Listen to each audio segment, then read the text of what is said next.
opposed, I'll try to speak loudly, but I do have a cold, so I want to apologize ahead of time. And so we'll call this meeting to order, and we have our agenda in front of us. So the first item on the agenda is to welcome you all to the second of two school board meetings we have every school year in Sealy Swan. We're happy to be here, and we're happy that we added a second meeting so we come up in both the fall and the spring and see how things are going in Sealy, especially tonight where we got to see that pretty cool gym that you've got going on here. So thank you for letting us see your facility. And the next item is to take a roll call. So I think the trustees absent are Trustee Beers, Trustee McDonald, Trustee Smith, and Bregstad. And so everyone else is here. We do have a quorum. And so now we'll stand up, and if you don't mind, Vivi and Vernon, leading us to the Pledge of Allegiance. I pledge allegiance to the flag of the United States of America and to the republic for which it stands, one nation, under God, indivisible, with liberty and justice for all. Thank you. Now we're on to item 3 on the agenda, which is to review, revise, and approve the agenda. Does any trustee have any requests to move any item on the agenda to a different slot? Seeing none, we try to keep the agenda as was printed, so everyone has notice about when we're going to be talking about things, but every so often some person can't stay at their normal time, so we'll accommodate that, but it looks like we're ready to go. So we're on to item 4, which is to approve the minutes of the regular board meeting for March 28, 2017, which are attached on page 5, or beginning on page 5. Is there any corrections or additions, or seeing no one indicating such? Is there a motion to approve the minutes from the regular board meeting on March 28th, moved by Trustee Waite? Is there a second? Second by Trustee Lorenzen. So all trustees in favor of approving the regular board meeting minutes from March 28, 2017, please indicate by raising your hand. And that's all the trustees present. Elizabeth, thank you. Now we come to item number 5, which is public comment on non-agenda items. It's an opportunity for anyone in the community who's here at this meeting to come to the microphone. I guess there is one microphone in the building. And if you have any comments or want to bring anything to our attention that would fall within the jurisdiction of the school district, then we'd love to hear from you. Because it's a non-agenda item, we can't discuss it, because before we can discuss it as a board, we have to give notice to everybody that we're going to be discussing it. So this is just non-agenda items only. If there's anything you want to talk about that's related to an agenda item, we take public comment all throughout the meeting on all the rest of the agenda items as well. So we'd love to hear from anybody who has anything they'd like to share. And we just ask if you can say your name, if you have an unusual spelling of your first or last name, spell it, represent an organization, identify that organization, and try to keep your comments to about 3 minutes. But other than that. My name is Melanie Charleston. I serve as president of the Missoula Education Association. I just wanted to make a few other reminders and that I had shared a couple of weeks back. This Friday, we are seeking by this Friday creative classroom grants from the Missoula Education Foundation. So any MCPS educator is welcome to put in an application for a creative classroom grant. I serve as vice president of the Missoula Education Foundation, and we are hoping to award up to $20,000 in creative classroom grants this spring. So that deadline is again this Friday, the 28th. And that can be found at MissoulaEdFoundation.org online. All information is there. If you have questions, you certainly can contact me. And then I gave the wrong date 2 weeks ago. Missoula Education Foundation is having our annual fundraiser. It's going to be on Kentucky Derby weekend. It will be Saturday, May 6th. Saturday, May 6th. And again, those tickets are available on MissoulaEdFoundation.org website if you are interested. It'll be in the Missoula Country Club. And all of those dollars through our fundraiser go right back into our Creative Classroom Grant Program and our Educators of the Year at the elementary, middle, and high school level, as well as scholarships to MCPS students moving on to higher education. So thanks so much.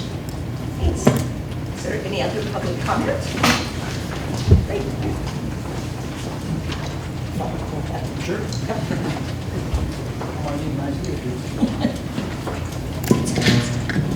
Hi, my name is Steve Johnson, and I'm a business owner here in Cedar Lake. I also am the father of an incoming freshman next year. I would like to ask the board if they would consider having the driver's ed program up here at Seeley Swan this summer. There's, I think, 16 semi-confirmed kids that would like to take that. And with a little bit of advertising, we could probably pick up 2, 3, 4 more. So we're looking at roughly 16 to 20 kids. And I think for a lot of them, having to drive to Missoula for, 6 weeks, something like that, to complete that program, puts a burden probably not only on some of them, but also their parents. There's a lot of the parents that both of them work. Not that there couldn't be some carpooling, but it seems to me it would put a unneeded burden on those kids and parents to try to get them to town for 6 weeks during the summer. So I would ask the board if they please consider trying to get that program up there at Seeley Swan for these kids. I think every kid should take driver's ed.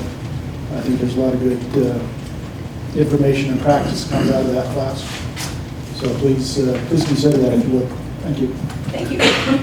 Any other comment on non-agenda items? Kat Cora, Seeley Swan High School principal. I'm not on the agenda, so Carol White and I decided this was probably the best place to be. Couple of things I just want to mention. Again, the community out there has asked me to thank Debbie for her service on the board for so many years and for her representation, especially for Seeley Swan High School. You've been awesome and we really appreciate it, so thank you, Debbie. You will hear in a few minutes from Bradley Miller, one of our students who went to Stanford with us this weekend, and he's going to tell you a little bit about our experience, the good part of it.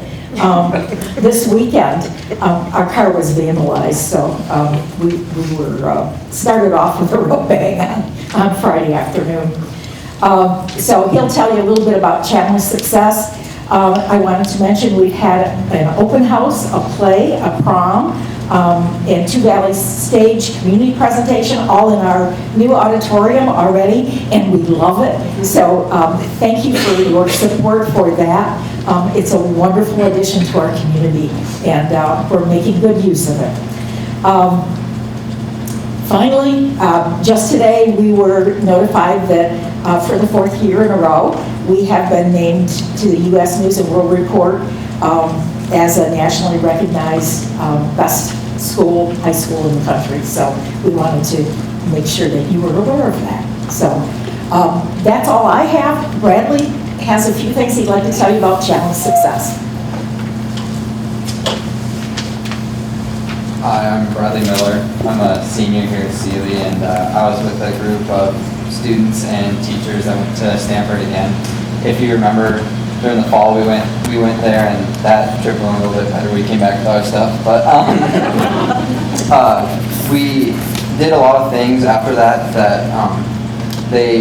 we planned them out, but our meetings didn't go as well as we wanted them to. But we did a few projects that we recently tried after we learned some of the activities and different things that we could do to try to better the issues that we addressed that we have here in the school. And one of those was acceptance and kind of all the students coming together and liking each other. And one activity we did was a project where we showed, we got the whole school together and we split them into 3 groups.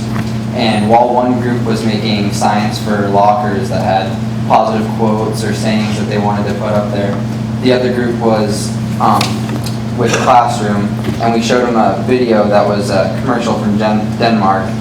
And it was basically where they had a huge group of people, and there was all sorts of there was groups of bikers and looked like gang members, and there was businessmen, and there were all sorts of different people. They all seemed like opposites, but they called out different types of traits and just small things that they all had in common. And so certain people, if they called something out and they applied to them, they'd come up and it kind of showed them that we're all similar in certain ways and we can all accept each other. And I think impacted the students in a really good way and put a little thought in their brain to think about. And along with that, we, in the lunchroom, every day we did a new activity in the lunchroom. So it started with the first day, we took the tables and organized them in a big, huge circle, and you could sit wherever you wanted, but you couldn't move the tables. It had to stay in the big circle, and that made more people had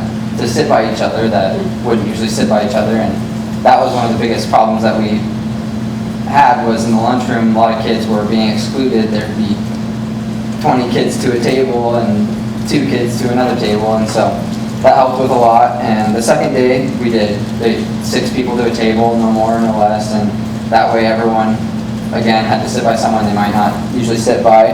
The third day, we had to do 3 boys and 3 girls to a table, so they're kind of mingling with the opposite. And fourth day, we had birthdays marked at each table, so whatever month you were born in, you had to sit at that table, and another way to mix everything.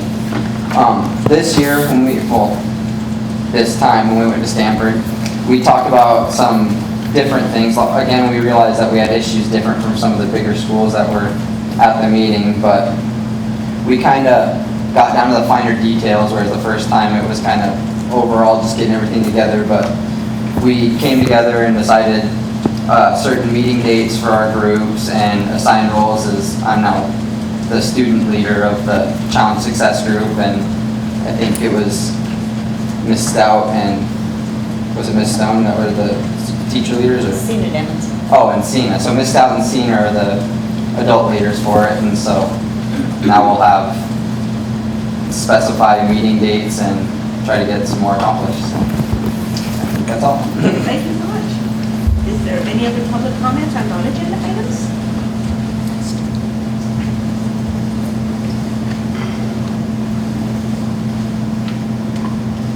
Hi, my name is Annette Johnson, and I have freshmen coming to school next year, and she really wants to take driver's ed. There's 16 to 18 of them on the list, and I have a letter from a concerned citizen. He is a senior here, not senior student, but a senior citizen. His name is Ken Kronsberger, Kronsperger, from Sealy Lake. So I will read this to you. Thoughts of a concerned citizen. One of the functions of a balanced education is to help our young adults lead long and productive lives. Poor study habits will cause a student to have a harder time in school than a student with good study habits. If one does not understand the rules of mathematics, math then becomes difficult or impossible to do correctly. If one does not learn of proper nutrition, then physical and possible mental difficulties can interfere with a good life. Developing improper social skills will have an effect on our ability to keep a job and grow in our social and business activities. Poor understanding of the laws of science and our influence while dealing with environmental issues will affect how we relate to our area and even our planet. Developing poor habits relative to these things will almost certainly result in unnecessary difficulties upon graduation. One thing that almost every student in this school will do when they walk out these doors is not one that will cause discomfort or irritation, but is the most dangerous activity of their life. They will get into a 3,000-pound missile guided by the student that has been taught to drive by anyone that has the time. Have they established habits that will allow them to respond to the challenges of today's traffic conditions? If all of you in this room were able to witness what traffic officers observe on a given day, you would see that the result of poor driving habits passed on from generation to generation. The only way to break this chain is through education, thereby establishing correct, life-saving habits. Teaching someone to drive is nothing that should be left to anybody that has the time. Poor math or social skills will make life more difficult. Poor driving skills and habits causes the advent of serious pain, injury, and possibly death to the students you have worked so hard to prepare for a long and prosperous life. A good driver's education program is a life-saving program. Written by Ken Kronsberger, Sealy Lake, Montana. Thank you. there any other public comment on non-agenda items? Seeing none, then we'll move on to the next item on the agenda, which is a pretty special one. We don't often get to recognize a trustee for years and years and years of service, but on this occasion, item number 6 allows me and also Superintendent Thane to thank Debbie for her more than a decade and a half of service to both this community, to the school district itself, and to the people in the community of Sealy, but more importantly for the students in the high school. She's driven to Missoula more times than I think she wants to think about. She's done it in sunny days, she's done it in rainy days, she's done it on snowy days, she's done it when there's deer on the road, she's done it when it's actually daylight when she can come home. She's done it pretty much back and forth in the dark, and she's rarely missed a meeting in 15 years. That's absolutely incredible. So on behalf of the board, we have a gift for you, and it's really pretty, but I'll just, so you can see it. So I just want to give you your gift with no fingerprints on it.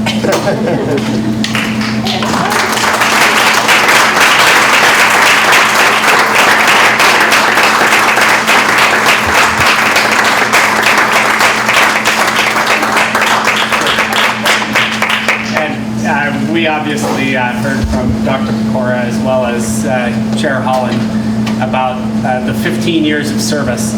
This is a volunteer position, and it's not compensated. And the sacrifice that Debbie has made in terms of time with her family is even greater than that of most trustees, because in addition to all the meeting time, she does have the commute time on both ends of the meeting. And the reason I think she served 15 years on the board is she feels so strongly about her role as an advocate for the students, not only at Sealy, but the students across our district in general, but specifically the students here in Sealy. And she's been truly a great voice on the board. She makes certain that we attend to the issues that affect a small school, maybe in a different fashion than they do the 3 urban high schools or Willard. And she's made tremendous sacrifice in order to offer that service not only to this community, but to our school district. And we are truly deeply grateful for her service. She will be missed as she transitions off the board. We thought it appropriate to recognize her tonight in front of the Sealy community. That does not absolve her of the responsibility of attending her final board meeting in Missoula in a couple weeks, where hopefully we'll recognize her again. But Debbie, I think on behalf of the entire school district and certainly on behalf of the board, I can't express enough the gratitude that we have for your tireless service. And we wish you all the best as you find time to spend with family and grandchildren and all the things that will now have just a little more time available for them. So thank you for your service. Thank you.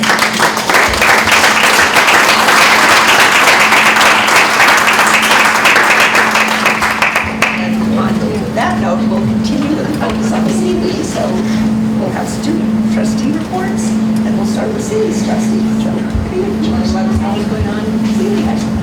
Okay, so I'll start with sports. So everyone on the golf team has already qualified for state, and they even had a golf meet today here in Sealy on the golf course. In track, Sealy Swan High School track is now about halfway through the season, and we already have 6 girls pre-qualified for the state track meet in Laurel. The boys 4x4 relay team is not far behind the qualifying mark. They're looking to cut those last 3 seconds off tonight at the top 10 meet in Missoula. After tonight, the track meet will be over. There will be a track meet over in Great Falls on Saturday. And the next Saturday, we will host the Kim Haynes Memorial Track Meet in Frenchtown, rounding off the seasons before districts and divisionals and state. Outside of sports, we had the celebration of the arts back on the 12th in the new auditorium. It was a full house where the drama class, creative writing class, band, and choir all performed. It went wonderfully, and everyone did a fantastic job. Sealy Swan High School has been recognized, as Dr. Pecora said, by U.S. News in 2017 for the best high schools in the U.S. And then with the help of the Sealy Lake Lions Club, Sealy Swan High School will be starting a Leo's Club. Member applications have been given out to people, and they're already planning community projects. On the student council, we have Earth Week going. So we have various challenges each day to save energy, create less waste, and consider all the resources and try to use them more thoughtfully. The greenhouse is already supplying the cafeteria with greens, and people are having salads. That was one of our Earth challenges today, was to get greens from the greenhouse. And then on Friday, April 28th, Sealy Swan High School and Sealy Lake Elementary are taking a trip to Missoula to tour the new Missoula College and AT&T Call Center to look at possible careers and education opportunities. Then back on Thursday, the drama play put on We'll Be Right Back After This Murder. All the seats were filled and the drama class did a really great job performing on the new stage. And then last but not least, Backroads in Montana is a book full of students' works, writing pieces, poems, and all sorts of stuff. And that'll be publicly released at Norman McLean Festival this September. Thank you. And Brendan, what's going on at Willard? My report is rather short and jumbled, so bear with me. Over at Willard, we just reached the end of the 6-week grading period last Friday. We also recently had the architects for the new building come by, and they shared their designs with the students before taking anonymous student suggestions for the new building. At this point, the architects are about 1.5 months into the design process, and they're expected to come back to the school again soon. Class at Willard, led by teachers Carolyn Grimaldi and Annika Hilbert, has been working with the Roxy to teach students about career choices in film. And the English, History, and Evolution of Film class, previously led, designed, and graded by myself for the past 3 trimesters, excluding this one, has just found a new student leader named Moira due to my needing different credits. I still plan on helping her out as much as I can because all planning and grading can be a pretty arduous process. I'm positive all of you know a little bit more about that than I do. Well, that is, I plan on helping her out as much as she lets me. Bob Campbell, one of the architects of the Missoula Constitution in 1972, came in one of Steve Muchler's government classes and talked to the students. I'd assumed about states' rights, but I wasn't actually there, and I neglected the opportunity to ask. The next Willard Wire should be getting released soon. Actually, 2 should be getting released pretty soon, because since I left the class, no one has actually been there to work on release the last issue, because I guess nobody else knew how to design and edit. So I'll be taking on the design for 1 issue outside of school hours, and the new designers and editors will be working on the other, setting up the release of both issues around the same time, coming up pretty soon. And lastly, Willard art students have gotten their own exhibit at the Missoula Art Museum, and it's showcasing the pieces they've done. One of the art classes is also currently working on a mural on a bike path near the train tracks next to Willard. They've already done one a couple years ago, I think. Some of the people from Missoula here may have actually seen the mural going on the bike path, depicting nature. And that's all I have. Thank you so much. And we know, I think Brandon is a little bit of a captive audience, but maybe if you have school obligations, you don't have to stay for the whole meeting, but if you do, we'd love to have you stay, so whatever your schedule allows. Thanks. Now we move on to announcements, other than the student trustee reports. And so 7B is the insurance trust fund report. It's routine health insurance trust fund report that we see each month. So this is for the month of March 2017. It's found on page 29 of the agenda. And 7C on the agenda is announcements from Superintendent May. Thank you. There are just some important dates that I would like to remind the audience about, and certainly the KevCat audience. We have a school election that will be conducted on May 2nd, and it's critical that all eligible voters in the elementary district cast their ballots. We will then have a special board meeting Tuesday, May 9th, at 5:30 p.m. to canvass the results of the May 2nd election. That will be immediately followed by the first regular board meeting in May, which is Tuesday, May 9th at 6 p.m. And both of those will be in the business building at MCPS.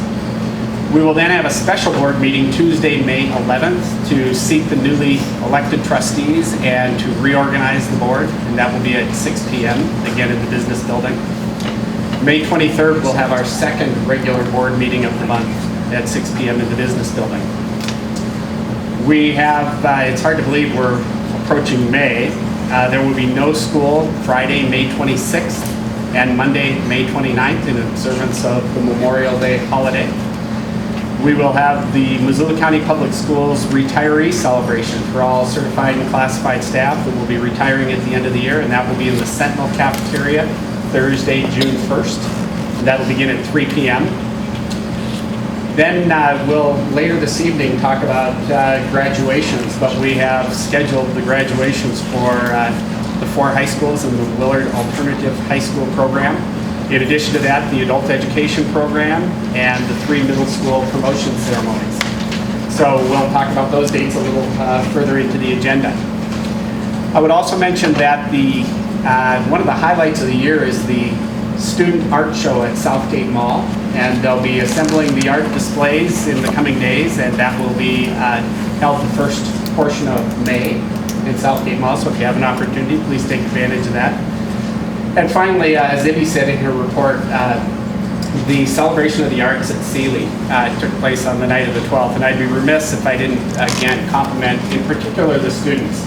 There was a scene from the play that was provided for the audience. The band, the choir, the creative writing students read poetry, and just an incredible set of kudos to the students. The poise that they demonstrated was remarkable.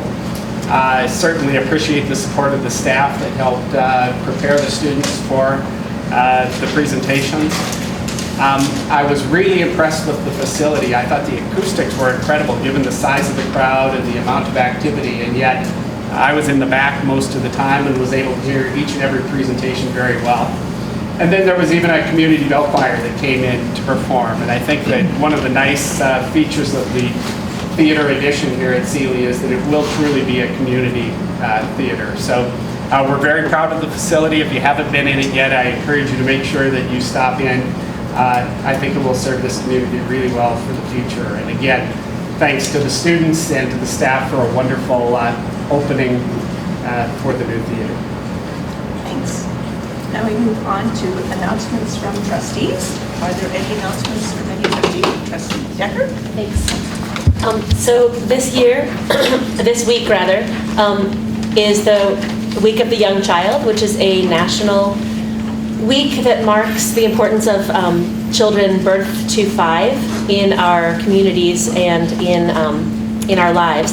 And one of the things about this particular week is that there's a particular focus on child care and the environments where children spend much of their time. Right now, 70% of children do spend much of their time in child care before they enter kindergarten. So as kindergarten teachers can attest, high-quality early care environments make all the difference. And as employers and parents can attest, high-quality child care is a critical component of their lives. So if you know people who work with young children, take a moment to thank them for that hard work this week, and celebrate the Week of the Young Child by doing something that celebrates that special time of life. Thanks. Any other announcements from trustees? I have one announcement. I had the opportunity to attend the Most Inspirational Student Dinner last Thursday, and so recipients of all middle schools and high schools who were chosen by their teachers, who really serve as an inspiration for their fellow students, were honored at the dinner, and Sealy Swan had their students honored along with the local Missoula high school students and middle school students. And I just want to give a shout out to Brandon because he was chosen as one of the inspirational students. And I think after his report, he has explained how much he contributes to the Willard program, that I just want to say thanks, Brandon, for doing all you do at the school. And I want to thank Gibby too for all you do at the school, because you've been there every meeting for our board, whether it's been by phone or when we've been up here in person. So I want to thank you both as being very inspirational students. So that's my announcement. Anything else? looks like we get to turn the page and we're on to the consent agenda. This is a mechanism by which the board can deal with routine perfunctory matters that we see on a monthly basis. And it means that we won't be discussing the matters because they're pretty non-controversial, they're very non-controversial. And so we allow public comment on these items. This month there's just one, which is to approve the revenue and expenditure reports. And it's found on page 34. And so I would ask if there's a motion to approve the item on the consent agenda. Moved by Trustee Decker and second by Trustee Dupree. And as I indicated, we won't be discussing this item, but if there's any public comment, seeing none, then all trustees in favor of approving the item on the consent agenda, please indicate by raising your hand. And that's all trustees present, Elizabeth. Then we move on to new business, which is 9A is an update on Smart Schools 2020. And so Superintendent Bain, I don't know if you, no, I'll just make one brief comment and then turn it over to Burley. And again, just to reinforce how pleased I am with the work that was done here in Sealy. There was an investment of about $1.8 million in the facility. In addition to the stage that was constructed, there was some seismic work. The interior walls of the gym were redone.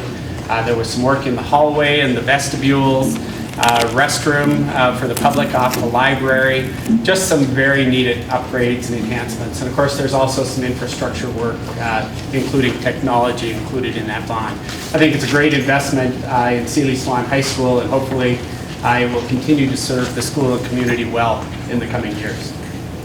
So with that, I'll yield my time. It makes it easy for me. Just want to kind of update a little bit about what we have going on this week and in the summer. So we're almost done with general contractor construction management selection. So this week we have RFPs due for Willard, and then we will interview them next week, and that will be our last one until fall. So it's kind of been quite the race marathon. This week we also interview for the Russell general contractors. So is this thing on? All right. And then we also have some news in the stadium. So the stadium obviously is not does not have a track yet because of the weather, and it really hasn't broke for us, and so we've been battling that. We have relocated other track meets for the month of May, so we basically have the stadium open until mid-August when football season starts. So the contractor was originally planning on coming over. It looked like next week was going to look good, but it's looked that way many times.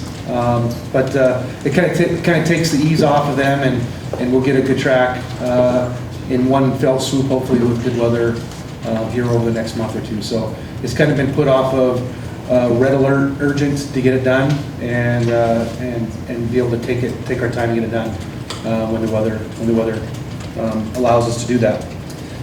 Summer projects we have going on. We have a lot going on. This is going to be probably twice as busy as last summer. Scares me to say that because we were pretty busy last summer. But the projects we have going on is we'll finish up Lowell and Franklin, so we'll come down and to the last hour to get those done. But those projects are all on schedule. We'll have construction starting at Washington. Construction's already started at Hellgate. We'll have construction and groundbreaking at Cold Springs. Construction will start at Russell. We'll have the Boag kitchen going. As you're all aware, the DEQ approved that permit. We still won't have that permit. It's May 1, sometime after May 1 that we'll get that permit, and then we'll go through city-county permitting as well. We will be finishing up the stadium. And then we have roofing projects at Porter, Hawthorne, and Sentinel High School. And then we have a mechanical new boiler infrastructure at Jefferson. So a lot going on, a lot of logistics, moving summer programs around with trying to inconvenience those while we do some of these constructions and make sure we have homes for them. So it's been a busy couple years. I think we're going to continue to do that for quite a while. So any questions? Any trustees have any questions? Seeing none, then thank you, Burley. This is an information-only item, but if anyone has any public comment, we take public comment on information-only items as well. And seeing none, then we'll move on to item 9A2, which is to approve some amendments to the Wide Open Networks contract that we have to provide network fiber and wireless services to our schools. And so the recommendation from the administration is that the trustees authorize that modifications to the agreement that we've already entered into with Wide Open Networks be modified to change 3 things. And so Russ, it looks like you'll be able to explain to us what these amendments would be, if you can come up to the microphone.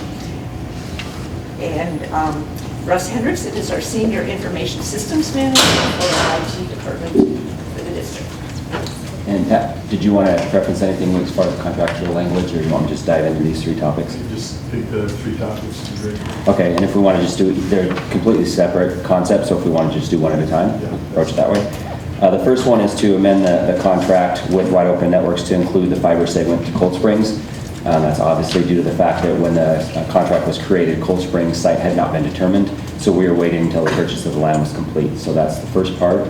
And is there any questions on that section, or? That one's pretty straightforward. The second one is to enter into an interim maintenance agreement, and that's due to the fact that the original contract we expected to be done in December with the entire fiber project. We're done with every site except Rattlesnake. The drilling and boring in Rattlesnake is taking substantially longer. As a result, we're currently using the fiber network, and the original contract had a maintenance agreement that was set to begin at the completion of the project. So we're in kind of an interim solution right now, which our expectation is that Wide Open Networks does support this fiber network.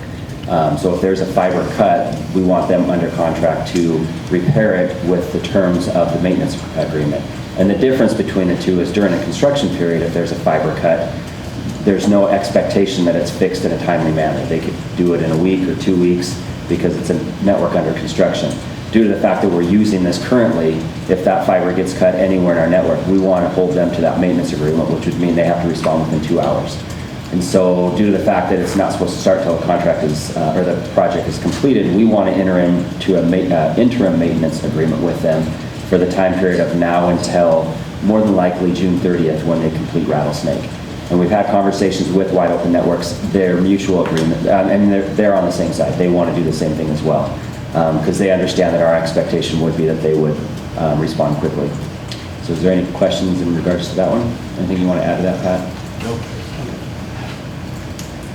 All right, and then the last piece was the original contract with Wide Open Networks also included a wireless backup system, and that was to connect every site with a wireless network as well. So if there was a fiber cut, that those schools would still have connectivity. We have completed half of those sites, but we're running into quite a few line of sight issues. And with wireless, you have to physically see that building from the site it's going to connect to. Rattlesnake and Lowell being the 2 most challenging. Wide Open Networks has spent a tremendous amount of time trying to investigate options for that.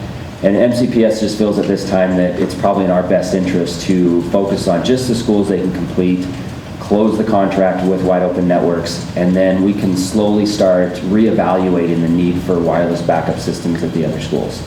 And again, places like Rattlesnake and Lowell Elementary, we can start looking at other options to provide some kind of backup system. But due to the fact that their original design might have overlooked some of the line of sight problems, we just feel that it's no longer in anybody's best interest to continue to try to find a solution for that. So this amendment would be to reduce the scope of the original contract just to include that the buildings that currently have line of sight and an antenna on them. So there's any questions on that piece?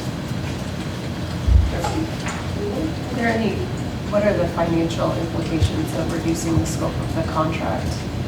Was that piece the redundancy piece? Correct. Okay. So we would not be getting that anymore from... Our expectation is going to negotiations with them to lower the scope of the payment as well. I mean, we obviously should pay for the schools that are connected, but the total cost shouldn't be the same. And they understand that. They're going to provide us with an amended contract estimate on what they feel it should be as well. Any other questions for Russ? So I have one question. I don't know if it's for Pat or Russ, but we have one existing current contract with Wide Open Network, and these are 3 amendments to that contract, so we can act as one motion. We don't have to deal with each one separately. Okay, just want to make sure about that. Okay, is there any other questions after mine?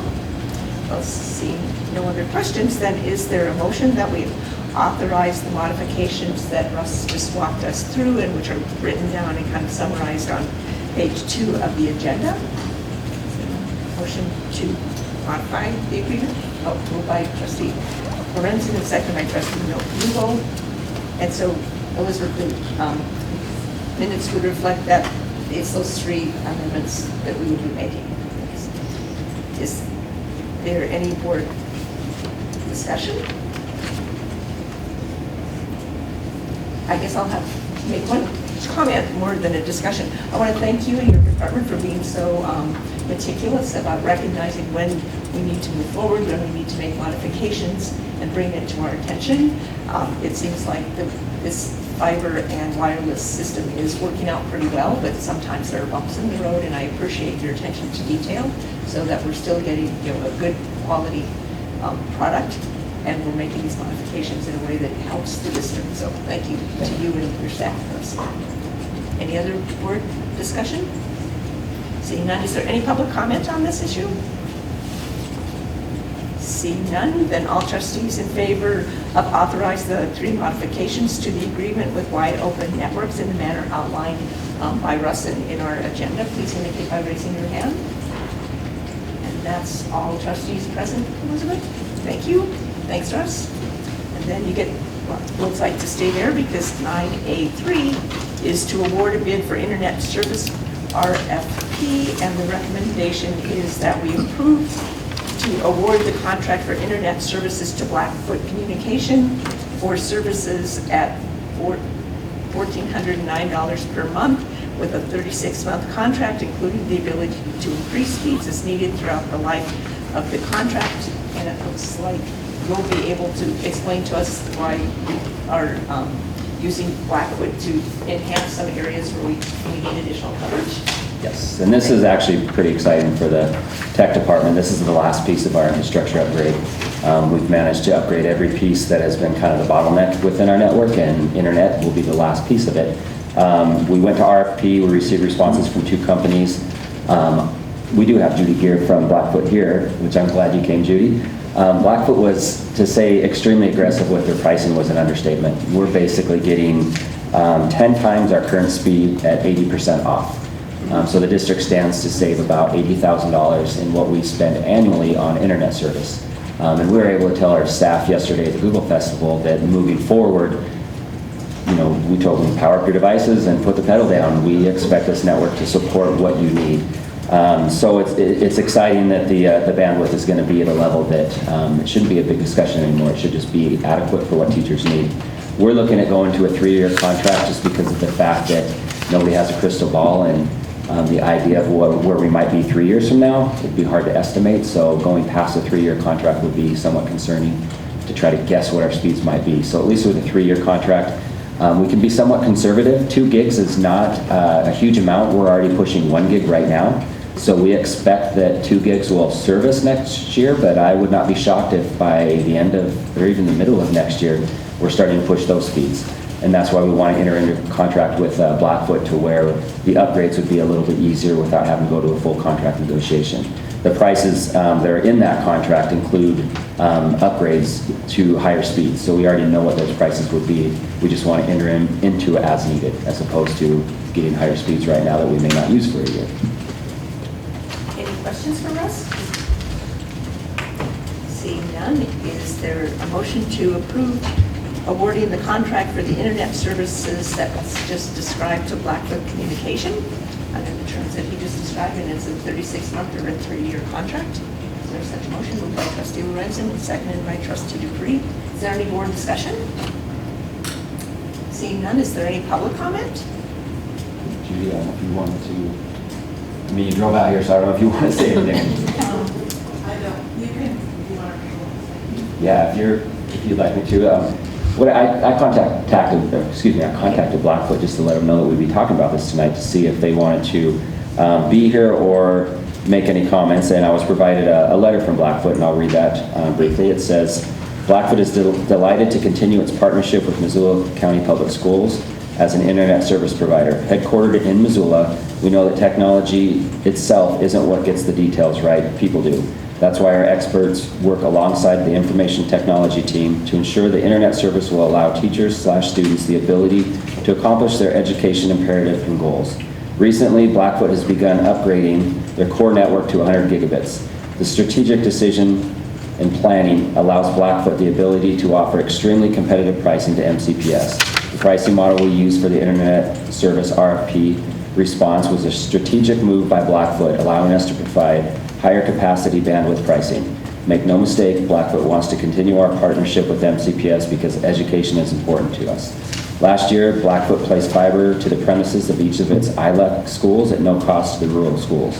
Blackfoot consistently looks for ways to invest in the long-term success of our communities, and we are dedicated to supporting and providing educational opportunities for all ages.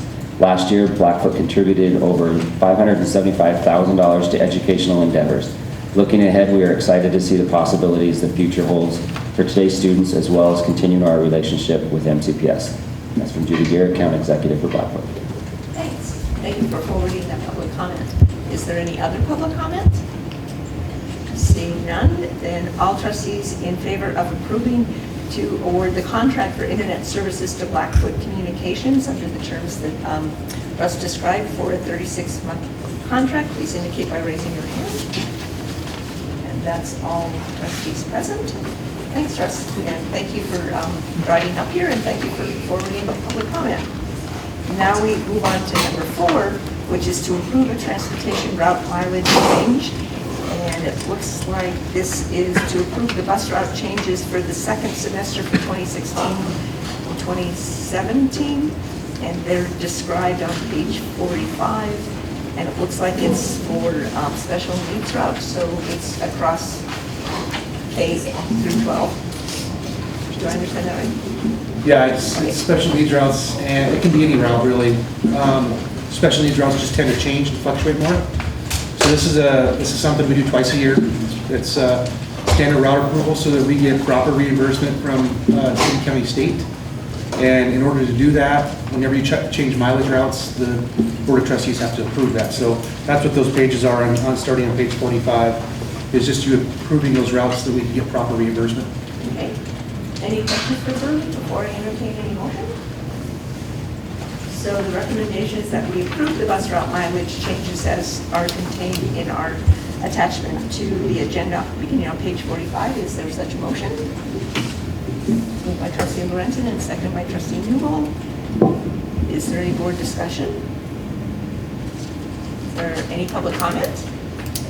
Seeing none, then all trustees in favor of approving the transportation route mileage changes so we can get reimbursed properly, please indicate by raising your hand. That is unanimous as to all trustees present. Thanks, Burley. It looks like you're staying there because the next topic 5 is to approve the general contractor GCGM selection for Washington Middle School.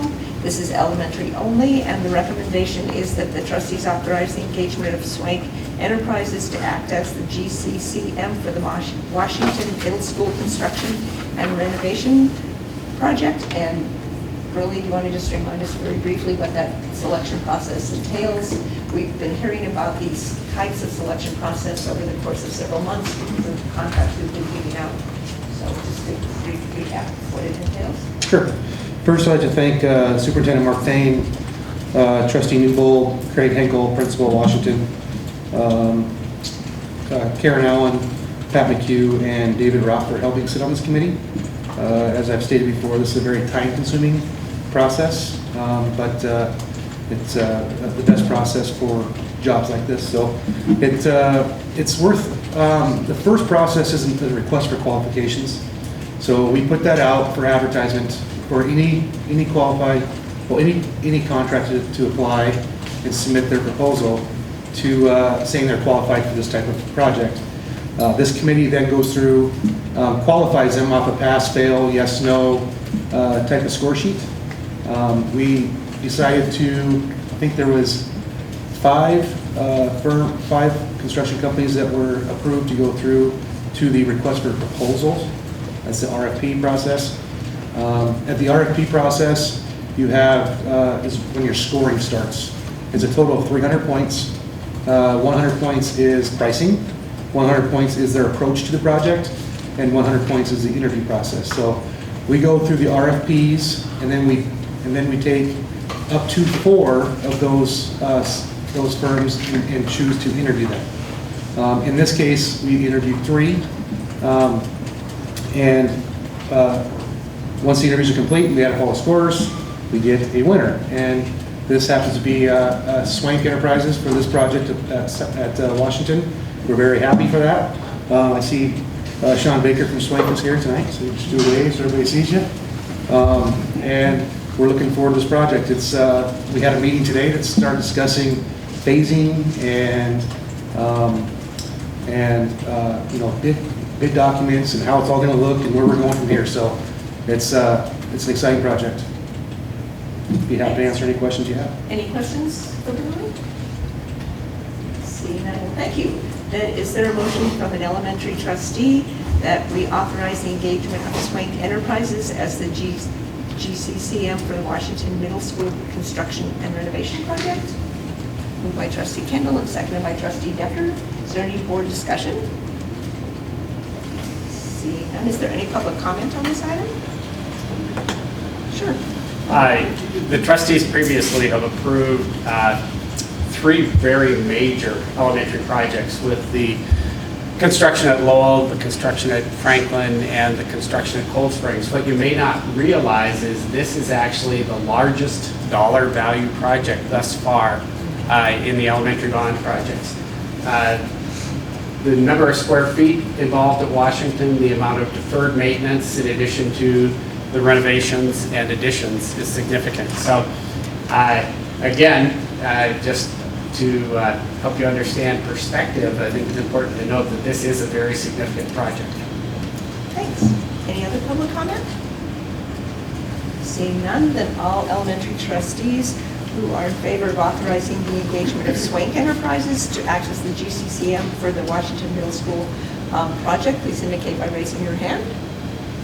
And that is unanimous to the 4 trustees who are present on the elementary side. Then we move on to number 6, which it looks like there'll be a brief summary of the bond project expenses through March 31st. This is information only, and there is an attachment on page 47. So Pat, if you want to just walk us through what we're looking at. You bet. So the attachment on page 47 breaks down the bond expenditures by secondary district and then elementary district. It also breaks down each of the expenditures into construction, technology, and soft costs. And then at the bottom, we provide a summary of those 3 categories for the both districts combined. The reason we look at it this way is that the soft costs are very often front-loaded into these projects. And so you can see the soft costs at this point are about $6 million, which really represents design costs, both architect, engineering that's for asbestos, geotechnical, roof design, that type of thing, along with the architect expenditures. What we're seeing more of, in particular at Franklin and Lowell, is the large construction invoices that come through the door. And so we'll start to see those costs be the bulk of the expenditures from here on through the summer. And then, of course, these new projects that Burley's been talking about will be more in the design phase. So just trying to provide a summary to where we're at this point in time. And that's all I have. Any questions for Pat? Trustee Lorenzo? We're looking at the Mount Jumbo building. You're showing $47,000 for technology. Weren't there other upgrades to that building so that Lowell could use it? I don't believe they're bond-funded upgrades, so we may have had some building reserve expenditures out there. We did do some work out there. Burley, you? Some ventilation, I think, was part of it.